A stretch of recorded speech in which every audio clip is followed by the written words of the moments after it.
समयक अभियान को लेकर आज संबंधित पदाधिकारियों ने की प्रेस वार्ता। बताते हैं कि सुप्रसिद्ध विचारक व लेखक श्री भास्कर राव रोकड़े ने शिक्षित बेरोजगार युवाओं की समस्याओं का शोधपरक अध्ययन कर समस्याओं के समाधान हेतु व्यापक अभियान शुरू किया है। बता दें कि नव क्रांति हेतु संकल्पित समयक अभियान का शुभारंभ रीवा के ऐतिहासिक पथर पार्क से विगत 2 मई 2022 को किया गया था। मध्य प्रदेश के स्थापना दिवस के दिन 1 नवंबर 2022 से रायसेन जिले के बरेली नगर से प्रदेश में नव क्रांति लाने के लिए संकल्प के साथ 45 दिवसीय प्रदेश व्यापी समयक यात्रा शुरू की गई है। इस यात्रा का समापन आगामी 15 दिसंबर 2022 को भोपाल जिले के बैरसिया में होगा। उसके पश्चात माह जनवरी 2023 में भोपाल में प्रदेश के 5 लाख युवाओं का मेगा कॉन्फ्रेंस भी होगी। बता दें कि सरकारी कर्मचारियों की सेवानिवृत्त की आयु 58 साल लागू करने पर रिक्त होने वाले 5,30,000 पदों पर 1 जनवरी 2024 से 31 जुलाई 2024 के बीच नियुक्तियां सुनिश्चित करना है। प्राइवेट कंपनियों व सरकारी विभागों में आउटसोर्सिंग सिस्टम में नियुक्तियों पर पाबंदी लगाकर कार्यरत सभी आउटसोर्सिंग कर्मचारियों के स्थान पर नियमित नियुक्तियां सुनिश्चित कराना है। इसी तरीके से 8 सूत्रीय संकल्प को लेकर आज प्रेस वार्ता आयोजित की गई। इस दौरान रीवा संभागीय समन्वयक एडवोकेट रघुवंश पांडे, रीवा समन्वयक राम आशीष तिवारी, देवतलाव के समन्वयक SS तिवारी, सिमरिया से विष्णुकांत कुशवाहा, जिला रीवा संरक्षक अब्दुल शहीद मिस्त्री, एडवोकेट प्रदीप अवस्थी, जिला रीवा प्रभारी सत्येंद्र शर्मा, सह समन्वयक डॉक्टर ओमकार द्विवेदी सहित अन्य पदाधिकारी उपस्थित रहे। प्रस्तुत है पत्रकार वार्ता के अंश। या परिवहन करके ले जाने वाला नहीं है। युवाओं को आदरणीय भास्कर राव रोकड़े साहब इतनी ऊर्जा दे रहे हैं, उनके कर्तव्य और अधिकारों के प्रति इतना जागरूक कर रहे हैं कि स्वयं अपने अधिकारों के लिए लड़ेंगे और जाएंगे। युवा तो वैसे भी बेरोजगार है, एक नया बोझ आप डाल रहे हैं। रीवा से भोपाल और अन्य जगह से जाएंगे 5 लाख, कम से कम एक युवा के ऊपर 700 से 800 रुपये खर्चा आएगा।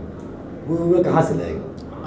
देखिए, अगर हमको अपना भविष्य देखना है, युवा अगर बीटेक एमटेक कर सकता है, MBA कर सकता है, तो अपने भविष्य के लिए, अपनी रोजी रोजगार के लिए इस लड़ाई में वो आएगा। और अगर ऐसी आवश्यकता आएगी तो उनको संयुक्त रूप से कई लोगों के साथ सहयोग भी दिया जाएगा। कुछ जो गरीब छात्र हैं और सभी युवा अपने अधिकारों के लिए इस मिशन में जुड़ेंगे और आदरणीय भास्कर राव रोकड़े साहब के नेतृत्व में इस अभियान में, संघर्ष में हम लोग जाएंगे। एक और अध्ययन के ये जो 4 मुद्दे मैंने बताया, जो उपलब्ध संभावनाएं हमारे में पहले से नौकरियों की है, उन नौकरियों की संभावनाओं के युक्तियुक्तकरण की बात है। मैं बार बार इस शब्द पे जोर देना चाहता हूं। संभावनाएं पहले से है। 58 साल सेवानिवृत्ति आयु करने से सिर्फ युक्तियुक्तकरण किया जाएगा। पद नए सृजित नहीं हो रहे हैं, बल्कि जो पूर्व पद हैं उनको यदि 58 साल करते हैं तो इतने पद खाली होंगे। जैसे हम आउटसोर्सिंग प्रणाली से बात करते हैं तो इन्होंने गलत तरीके से काम लेना शुरू किया है, उनके स्थान पर नियमित नियुक्ति करते हैं, तो ये भी एक युक्तियुक्तकरण की प्रक्रिया मानी जाएगी। तो संभावनाओं के युक्तियुक्तकरण की प्रक्रिया है ये 4 मुद्दे मेरे। अब मैं 5वें मुद्दे पे आ रहा हूँ।